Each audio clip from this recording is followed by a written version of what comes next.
When police target Sydney's King of the Cross, John Ibrahim, nothing is ever low-key. And so it was today as they searched his Dover Heights mansion for guns. There was a public safe smashing, a secret escape tunnel and even a celebrity gate crashing. Hello, I'm Paul Barry. Welcome to Media Watch, or should we say to Media Circus, because that's what accompanied the New South Wales Police when they raided the Sydney home of notorious King's Cross identity John Ibrahim last week, looking, it seems, for guns and publicity. Whatever was inside this safe, police were determined to find, as it was smashed over and over again on the patio of John Ibrahim's clifftop home. The cops did not find what they were looking for, but did take away $65,000 in cash and a bag of white powder. And guess what else turned up in the raid?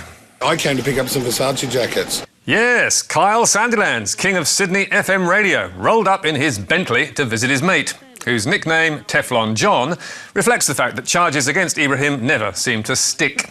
And Mr. Bentley Versace was quick to proclaim his friend was innocent. Oh, there's no guns here. They've been here like 40 times. They've pulled out walls with suction caps. There's no guns. Happily, Kyle was also able to tell us what police would have found in the safe instead. Last time it was just full of sex toys, wasn't it? Is that the same one? Yes, it was a circus, all right, with Kyle and his car hogging the spotlight. Mate, don't damage that car running through there, Channel 10. You just employed me. I'll charge you for that.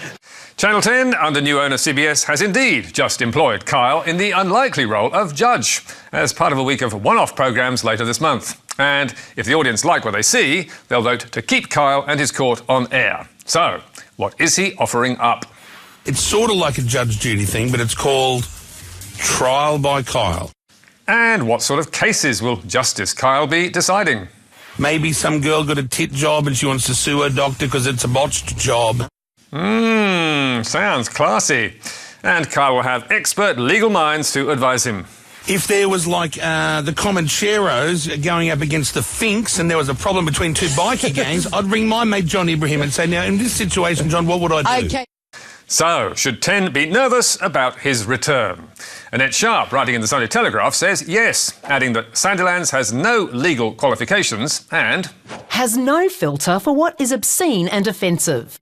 But, no doubt, that's why 10 is giving him a run. As Sharp observed, the pilot episode, produced by Screen Time Australia, is guaranteed to be salacious. Breasts, penises, vaginas, oral sex, prostitutes and poo. A subject Sandilands finds fascinating. So, what could possibly go wrong? Well, back in 2009, Sandilands was a judge on 10's Australian Idol, until one of his more outrageous radio stunts backfired. Kyle and Jackie O, then on Today FM, subjected a scared 14-year-old girl to a lie detector test as they and the girl's mother questioned her about her sex life. Here is some of that train wreck from Media Watch 9 years ago. OK, what's your next question, Mum? OK, have you had sex? I've already told you the story of this. And don't look at me and smile because it's not funny. Oh, OK, I got raped when I was 12 years old. Right. And is that the only experience you've had? Shortly after that disgrace, Kyle and Jackie O were suspended and 10 dropped Kyle from Australian Idol. So why is he going back? Because they're paying you money? Correct. That's true. And more to the point, why is 10 having him on again? And of course the answer is just the same. Money. M-O-N-E-Y. Ethics and taste do not come into it. But now to multicultural Australia and the nation's most read columnist Andrew Bolt, whose rant against foreigners last week marks a new low even for him.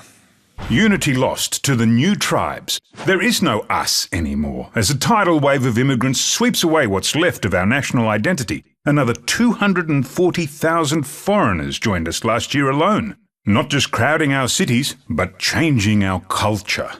Failing to adapt, not fitting in, and swamping the us in Australia, says Bolt. And courtesy of News Corp, his views were trumpeted around the country. Not just in Melbourne's Herald Sun, but also in Brisbane's Courier Mail, Adelaide's Advertiser, Perth's West Australian, and of course Sydney's Daily Telegraph, which dubbed it all the foreign invasion. Yes, an invasion no less, prompting one of Andrew's senior News Corp colleagues, Chip Legrand, to inquire, How long has Pauline Hanson been moonlighting on the subs desk of the telly? But the foreign invasion, Bolt maintains, is simply maths. Take people born in India, for example. A near six-fold increase over the past 2 decades. And Bolt is roughly right. But census data also show, of those 470,000 Indian-born migrants, 95% speak English, and almost half are Australian citizens. Only that is not enough for Andrew, who's still hearing conversations he can't understand. We are clustering into tribes that live apart from each other and often do not even speak the same language in the street. These are just trends for now, but we should resist this colonising of Australia. Yes, the colonising of Australia, which will wipe us out. But as one Indian community representative told The Guardian, Indians settle. They start businesses and are helping the economy and generating employment. I've been in Australia for the last 22 years and I can see multiculturalism has grown up. That kind of segregation is not there. There are also plenty of critics online, from politicians to journalists. Yet another disgraceful and divisive column. This is straight up, undisguised white supremacy. A short history lesson for my old mates at News. The bigotry in your news and opinion pages would make Robert Menzies turn in his grave. Even when he flew the flag for white Australia, Menzies insisted that every single migrant, whether Jew or Gentile, be treated as one of us. So, why rise to Bolt's bait? And why not deny him the attention he desperately craves? Writing in the Fairfax papers today, Race Discrimination Commissioner Tim Soutphommasane offers an answer. Under the headline, Race Politics is Back and the far right are loving it, he warns, debates about such issues help set the tone for our society. And he adds, where the seeds of racism are planted in political speech, they bear bitter fruit. And here is a possible example. Commentator, now ABC producer, Osman Faruqi, is arguably the sort of Australian who's not one of us. On the day Bolt's column was published, he'd been getting death threats, having dared to venture an opinion on plastic bags. Tweeted Faruqi, I can't write, post or broadcast anything without experiencing vast amounts of racist abuse. It's too much now. I'm scared about my safety. Hours later, Bolt gave fresh ammunition to those gutless keyboard warriors by attacking Faruqi in his blog, branding the ABC's new recruit a, quote, green Muslim leftist. But that's not all. In the very edition of the Daily Telegraph that carried Bolt's anti-immigrant rant, there was this piece of news. A Sydney bus driver has been caught on video abusing Asian passengers for not speaking English and refusing to let them off the bus. After that video was posted online, the driver was stood down. Bolt, of course, will suffer no such fate for his column. The Press Council says it has received at least one complaint, but that is likely to come to nothing, just as previous complaints have done. And Bolt's already declared he will not be talking to them. The Press Council can go whistle. I do not recognise its moral right to shut down debate and will not cooperate with it.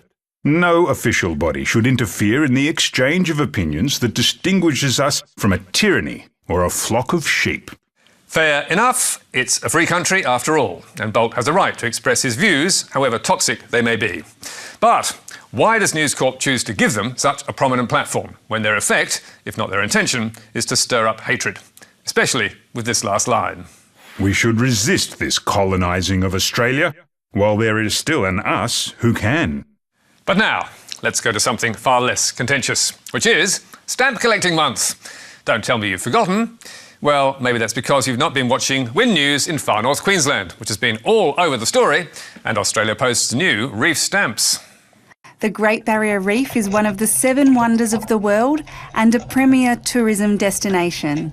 And this month, its beauty will travel to all corners of the globe thanks to Australia Post's Stamp Collecting Month. Great! And of course, Win was eager to tell us where we can buy them from.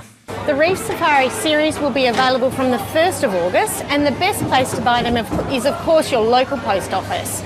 Important stuff, which must be why that red-hot news ran on Win's bulletins in Townsville, Rockhampton, Cairns, Wide Bay and Canberra. But why is Win so interested in stamp collecting? Or is it more interested in collecting money from Australia Post? Last week, staff in Win newsrooms received an email from their network news director, directing them to run the story and explaining why. Australia Post is a major client of Win's, and Lomax has been commissioned to produce newsworthy reports for use in news. Attached is a report which has been approved. Can we super it for use across all Queensland markets that cover the Great Barrier Reef? Yes, fancy that. The Win News stamp package was just an ad, which Australia Post kindly sent them in the mail. And all the producer Lomax had to do was email the news director to tell him it was coming. Hi Stella, how are you going? We have produced an AAN story for Australia Post for Stamp Collecting Month. I have attached the script. Can you believe it? They even supplied the script. So, who is the reporter Taryn Barrett? Well, we're not quite sure because we couldn't find any other reports from her on Win. But her Facebook account suggests she lives in Bunbury, WA, which is home to production company Lomax, and which, bizarrely, is about as far as you can get from the Great Barrier Reef. Why Australia Post didn't hire someone with local knowledge is a mystery. But the bigger issue is why Win's letting advertisers call the tune. As one Win journalist told us, I felt extremely uneasy at how shamelessly newsrooms were directed to air the content. It's tough times for advertising sales, and I fear this will happen again as dollars prove too tempting. True, a soft story about stamps is no great scandal, but it is a cheat on the public. And if a mining company or local bank, which advertises with Win, wanted to hush up a more damaging story, it's a deceit that could become dangerous. So, what does Win have to say in its defence? Ignoring all our questions, it told Media Watch, Win prides itself on being the only network that has 16 individual half-hour bulletins across the country dedicated to local news, sport and weather, and has always adhered to stringent local content reporting rules and regulations set by ACMA. How bizarre. But now, to Coles and the story that just keeps on giving, which is the backflip, backlash and back down on free plastic bags. Here's last week's first development. It didn't take long. The plan to rid supermarkets of damaging plastic bags is in ruins tonight after Coles crumbled to customer pressure. It's decided to start giving them away again for free. Last Wednesday, Coles lost its nerve and backflipped on its 6-week-old decision to stop supplying shoppers with free single-use plastic bags. Having initially pledged to charge for its new, better bags, Coles suddenly backflipped and said it would give them away instead. And that saw an army of TV reporters live from the supermarket front line from dawn to dusk. Live to Sunrise correspondent Nathan Templeton. Nathan, environmentalists not happy with this decision. Our Queensland reporter Jessica Millwood is in Brisbane. Jess, what have shoppers had to say about this? So important was the news, it led the ABC's national midday bulletin. Amy, you've been talking to a couple of shoppers. What are they saying about the change? And on it went, into the evening on all channels. Live to reporter Sophie Walsh, who's in Bondi Junction. Sophie, this is proving to be a double-edged sword for the supermarket giant. It was also discussed ad nauseam on TV panel shows, including The Drum, where it was either good news or the end of the world. This is just a disastrous announcement, right? Like, what a stupid... I honestly think it's an incredibly stupid decision by Coles. Pricey, you have hated this ban. You must be feeling pretty happy today. Listen, this is common sense. It re-establishes competition and it says that the customer is always right. Yes, a victory for common sense and people power. But not for long, because on Thursday, Coles changed its mind yet again. And by this time, even the media had had enough. Just a bit of an update on the Coles plastic ban backflip. Yeah, what's the latest? They've backflipped again. Exhaustion was also evident on 7. So you had to pay for them, then you didn't. Then you don't. Then you did, then you don't. Now what? Now back on August 29, then you'll have to start repaying for them again. OK, I've lost track now. And on 9, David Campbell summed it up nicely. Oh, I can't even. I just don't have the energy. Let's hope that's the end of it. And there's more about tonight's stories on our Facebook page or our website, where you can read a full statement from Win, including the questions they failed to answer. And don't forget, Media Bites every Thursday. But for now, until next week, that's it from us. Goodbye.